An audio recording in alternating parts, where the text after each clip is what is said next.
حضرت عائشہ صدیقہ رضی اللہ تعالیٰ عنہ فرمانے لگیں میرے نبی پاک صلی اللہ علیہ وسلم عرب کی کنواری لڑکیوں سے بھی زیادہ حیا کرنے والے تھے۔ قاضی اعجاز مالکی نے، شیخ عبدالحق محدث دہلوی نے، دیگر بزرگ جو سیرت نگار گزرے انہوں نے لکھا ہے کہ نبی پاک صلی اللہ علیہ وسلم کے اندر 100 مردوں سے زیادہ طاقت تھی، 100 مردوں سے زیادہ طاقت۔ اب جو بات کہنے لگا ہوں، جو نتیجہ دینے لگا ہوں، اس پر خاص توجہ آپ فرمائیں گے۔ ذرا فکری طور پر، نظریاتی طور پر ایک چیز کو سمجھیے۔ ہم سمجھتے ہیں کہ جوان لڑکا ہے جی جو مرضی کرے، عمر ہے جی۔ آپ ذرا بات پر غور کیجئے گا کہ حضور صلی اللہ علیہ وسلم میں طاقت 100 مردوں سے زیادہ ہے اور حیا کنواری لڑکیوں سے بھی زیادہ ہے۔ ذرا اس بات کا تقابلی جائزہ کیجئے گا کہ طاقت 100 مرد سے زیادہ ہے لیکن حیا کنواری لڑکی سے بھی زیادہ ہے۔ اس کا معنی یہ ہوا کہ جس ٹہنی کو پھل زیادہ لگ جاتے ہیں وہ جھکا کرتی تو حیا تو حسن ہے، حیا تو آپ کو پاک صاف کرے گا، حیا تو آپ کو نرالا کرے گا، انوکھا کرے گا۔ وہ ہمارے ایک دانشور ہے، انہوں نے مضمون لکھا، کئی باتیں بڑی پسند آتی ہیں۔ وہ کہتے ہیں کہ میری اہلیہ، ان کو بھی کسی نے مس گائیڈ کر دیا تھا، حالانکہ اچھی خاتون ہے، کسی نے مس گائیڈ کر دیا۔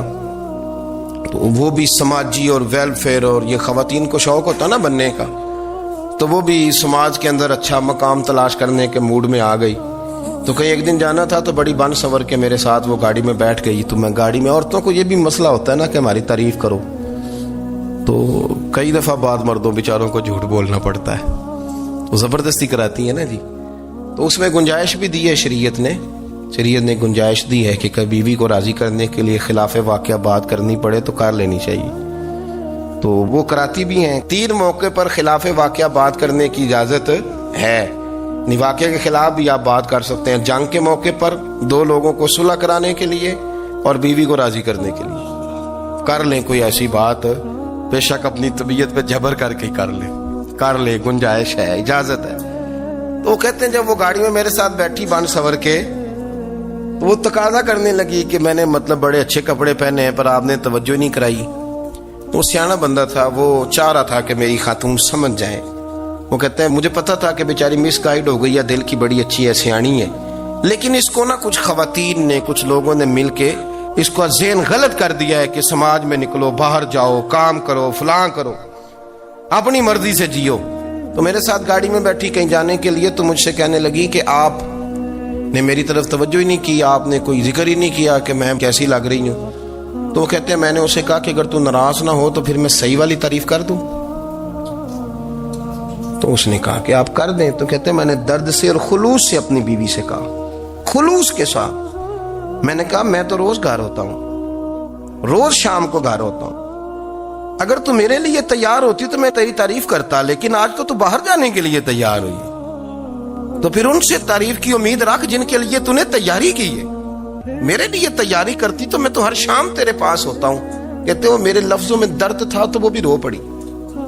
کہنے لگی آپ گاڑی روک دیں، مجھے باہر جا کے کسی کو راضی نہیں کرنا، میں نے اسے راضی کرنا ہے جس کو رب کریم نے میرا شوہر بنایا ہے اور میرے لیے منتخب کیا ہے میرے ماں باپ کو۔ میں واپس لوٹتی ہوں۔ یہ ایک پہلو ہے سلگتا ہوا، اس کو سمجھا جائے۔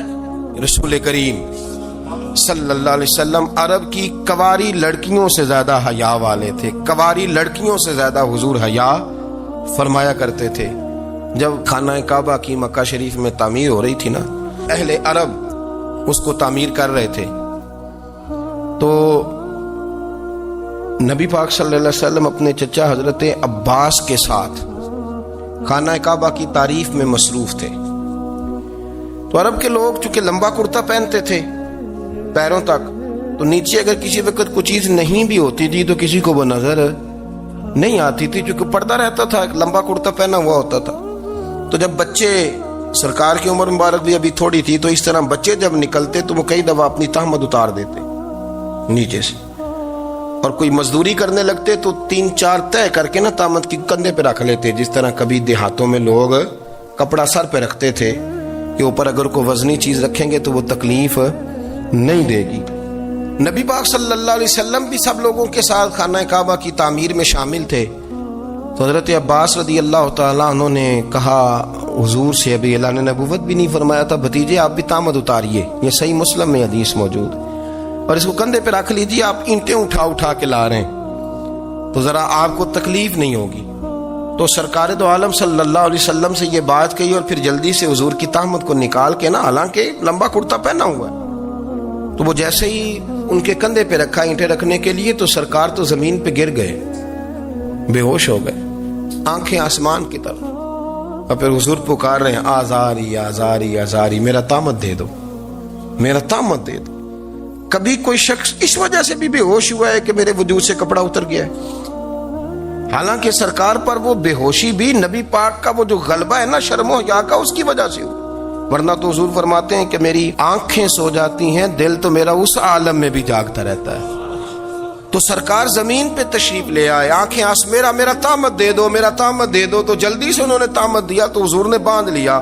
پھر طبیعت مبارک میں تسلی ہوئی، یعنی ہم اس رسول کے غلام ہیں کہ جن کے تو وجود سے کپڑا اتر جائے تو حضور برداشت نہیں کرتے، قبول نہیں فرماتے، تکلیف شروع ہو جاتی۔ لیکن یہاں نوجوان ہیں اور بڑا قد کاٹ ہے اور بڑے بڑے سمجھدار لوگ ہیں، گرمی آتی ہیں تو شارٹ کپڑے پہن کے گھومتے ہیں، ان کو خیال نہیں کہ یہ وہ والا لباس ہے جو باہر تو کیا گھر میں اماں کے سامنے نہیں پہننا چاہیے، بہنوں اور بیٹیوں کے سامنے نہیں پہننا چاہیے۔ آپ کی گفتگو میں شرم و حیا ہو، آپ کے لب و لہجے کے اندر حسن ہو۔ آپ کو پتہ ہے نبی پاک صلی اللہ علیہ وسلم نے فرمایا میری امت میں سب سے زیادہ حیا کرنے والے عثمان غنی ہیں، عثمان غنی سب سے زیادہ حیا کرنے والے۔ آپ فرمایا کرتے تھے جب سے حضور کا چہرہ دیکھا ہے میں نے کبھی اپنی شرمگاہ بھی نہیں دیکھی، میں نے آنکھوں کا وضو نہیں توڑا، اور جب سے حضور کے دست مبارک میں میں نے بیعت کے لیے سیدھا ہاتھ بڑھایا تو پھر سیدھا ہاتھ میں نے کبھی گندگی کو نہیں لگایا۔ حیات، آپ باتھ روم کے اندر بھی غسل فرماتے تھے تو کپڑوں سمیت کرتے تھے۔ کسی نے کہا حضرت واش روم کے اندر کیوں نہیں کپڑے اتارتے؟ آپ فرمانے لگے باہر بندوں سے حیا کرتا ہوں، اندر جاتا ہوں تو رب سے حیا آنی شروع ہو جاتی، وہ تو دیکھ رہا ہے نا۔ تو میں جو بات آپ کی خدمت میں عرض کرنا چاہتا ہوں اس کو آپ سمجھیے گا میرے عزیز، کہ شرم والا مزاج، گفتگو بھی شرم والی، آنکھیں بھی شرم والی، لباس بھی شرم والا، دوستی یاری بھی شرم والی، بہت ساری ایسی باتیں۔ دیکھیں نا آپ ذرا، میں نے کہا کہ باتوں کو سن کے گزر نہ جایا کریں، اس کی گہرائی پر غور کریں۔ حضور علم کا سمندر ہے، سرکار سے زیادہ علم دنیا میں کسی کے پاس موجود نہیں ہے، اور صحابہ کو موقع ملا ہوا ہے اس سمندر سے فیض لینے کا، لیکن ان کی حالت یہ ہے کہ حضرت علی المرتضیٰ فرماتے ہیں 14 دن گزر جاتے، حضور سے کوئی سوال پوچھنا ہوتا تھا پر میں شرم کے مارے نہیں پوچھ پاتا تھا۔ 14 دن بخاری شریف میں موجود ہے۔ ایک دن نبی پاک صلی اللہ علیہ وسلم نے پوچھا صحابہ سے کہ وہ کون سا درخت ہے جس کے پتے نہیں گرتے، اور وہ درخت اس طرح ہے جس طرح مومن ہوتا ہے، وہ درخت میرے مومن کی طرح بتاؤ۔ حضرت عبداللہ ابن عمر فرماتے مجھے پتا تھا کہ وہ کھجور کا درخت ہے، لیکن چونکہ ابو بکر صدیق بھی بیٹھے ہیں، عمر فاروق بھی بیٹھے ہیں، مولا علی بھی بیٹھے ہیں، عثمان غنی بھی بیٹھے ہیں، اتنے جید لوگ بیٹھے ہیں، تو مجھے حیا آتی تھی کہ میں کیوں جواب دوں۔ کہتے ہیں سرکار نے کئی دفعہ پوچھا، لوگوں نے کئی اور درخت بتائے، پر فرمایا تمہارا جواب درست نہیں ہے۔ آپ حیا کے اس پہلو پر غور کریں کہ سوال کا جواب آتا ہے، سوال کا جواب، یعنی مجھے سوال کا جواب آتا اور پھر میں دوں نہ، مجھے بدعزمی نہ ہو جائے گی؟ یہ کیسے ممکن ہے کہ میری رات گزر جائے، مجھے پتا بھی تھا اور میں نے بتایا نہیں؟ بہت سارے لوگ آ کے بہت ساری باتیں بتاتے ہیں، بہت ساری باتیں وہ سمجھاتے ہیں، تو ہم غور سے ان کا چہرہ دیکھنے لگ جاتے ہیں، کہتے ہیں یار اس کا تو دعویٰ تھا کہ میں سمجھنے آتا ہوں، تو یہ تو ہمیں سمجھا رہا ہے، چلو الحمدللہ ہم سمجھنے کو تیار ہیں۔ لیکن میرے عزیز پتہ بھی ہے جواب کا، علم بھی ہے، لیکن فرماتے ہیں میری حیا نے مجھے اجازت نہ دی کہ میں جواب دوں۔ آپ فرماتے ہیں پھر حضور سے صحابہ نے عرض کی کہ یا رسول اللہ آپ ہی بتا دیں وہ درخت کون سا ہے، تو حضور نے فرمایا بھائی وہ کھجور کا درخت ہے۔ تو آپ فرماتے ہیں میں دل میں کہہ رہا تھا کہ الحمدللہ میرا جواب درست ہے، حالانکہ میں نے جواب دیا ہی نہیں۔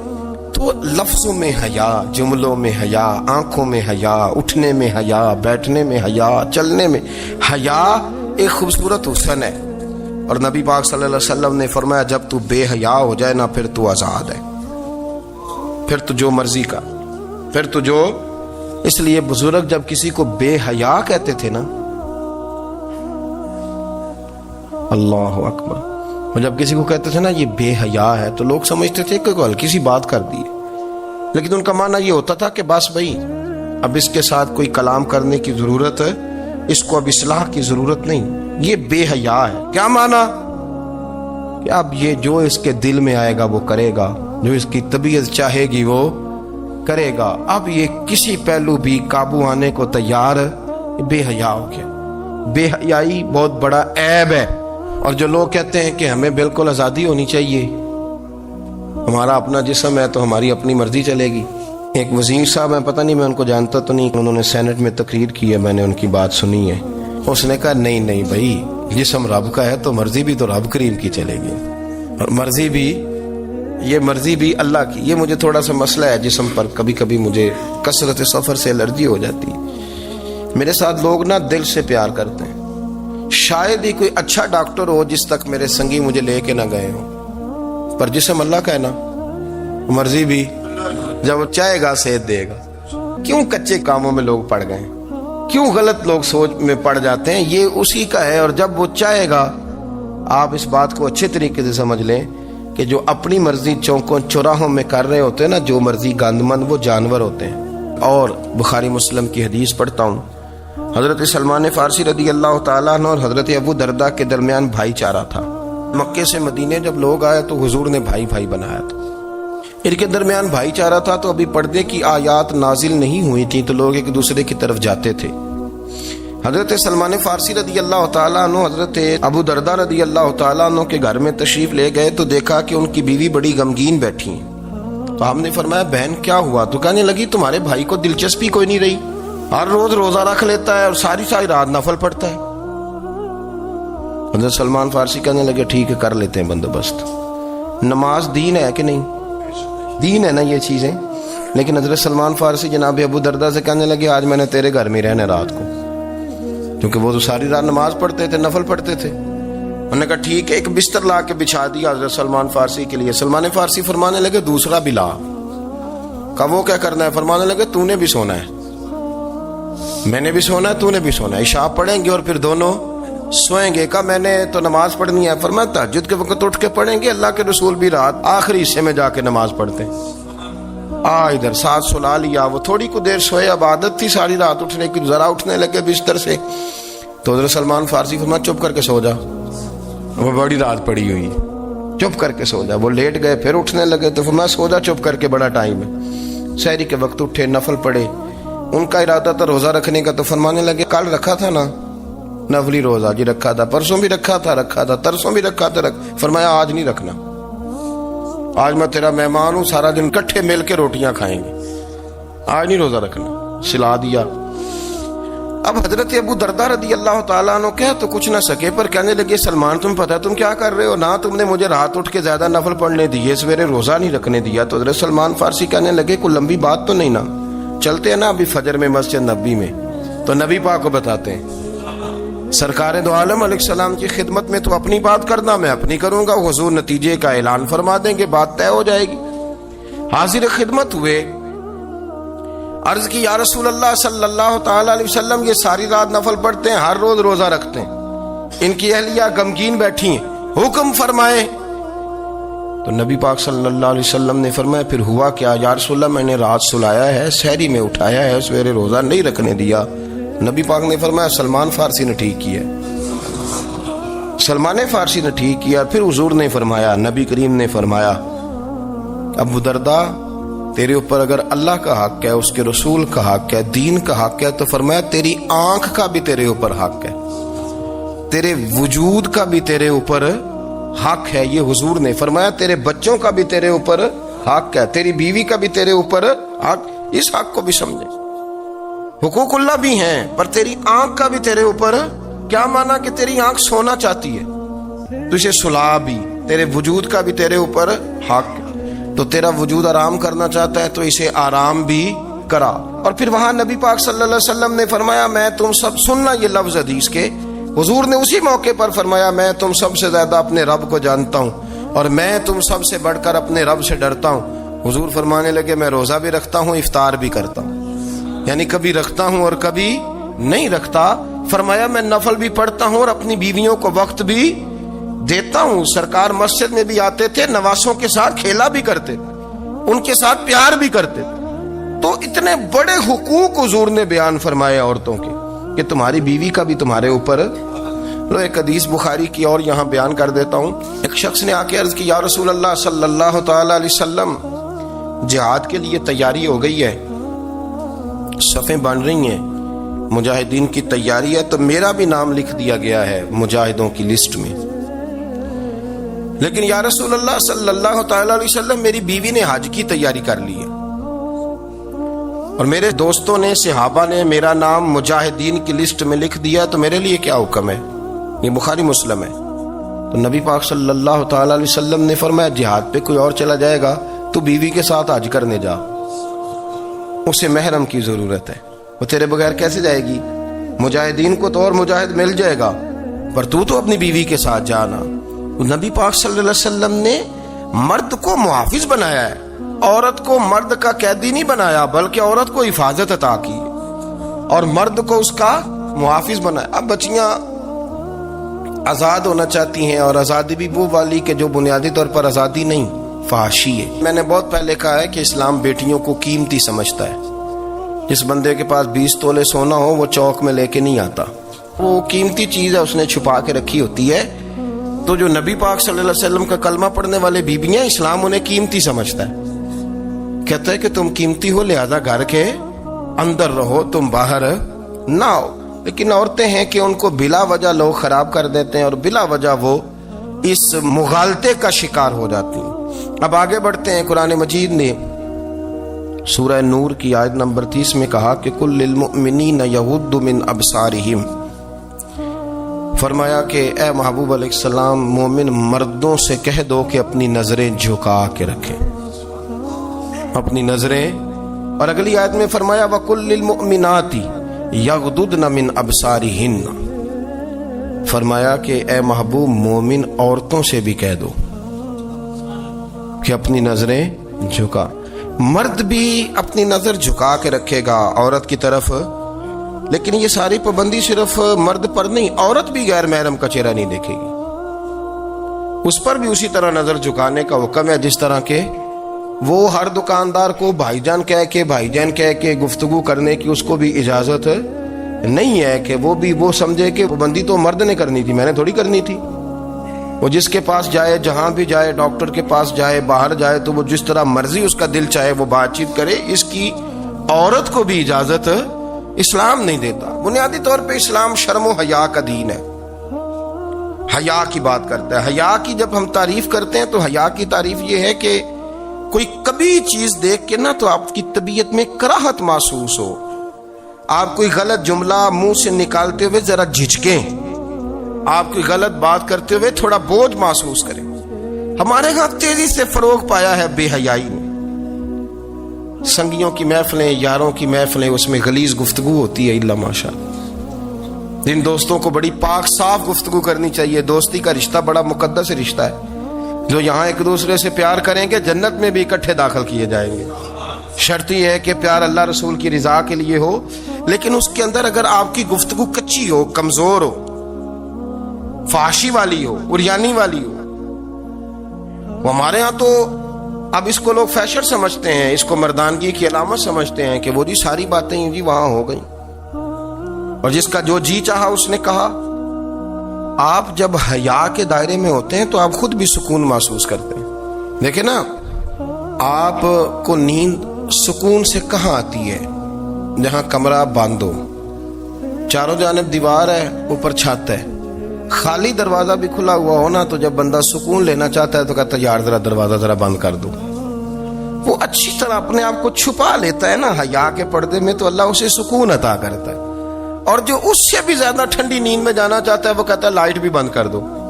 اب وہ مکمل طور پہ سمجھتا ہے کہ میں چاروں جانب سے چھپ گیا ہوں، اگر میں کھل کے بھی سو جاؤں گا تو میرا چونکہ پردہ قائم ہے تو مجھے کوئی دشواری نہیں ہو۔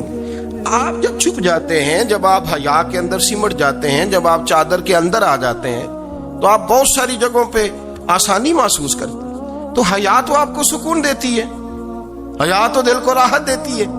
میں بڑی ذمہ داری سے بات عرض کرتا ہوں، قرآن مجید نے نا ایک مقام پہ مذاق کو، ایک مزاح ہوتا ہے خوش طبی، وہ نہیں، مذاق اڑانا، قرآن پاک نے نا مذاق کو ایک جگہ پہ جاہلوں کا طریقہ بھی قرار دیا ہے۔ بنی اسرائیل کے لوگوں سے حضرت موسیٰ نے کہا کہ گائے ذبح کرو اور ایک ٹکڑا مقتول کو مارو، زندہ ہو کے خود بتا دے گا مجھے کس بندے نے قتل کیا۔ تو کہنے لگے آپ ہمارے ساتھ مذاق کر رہے ہیں۔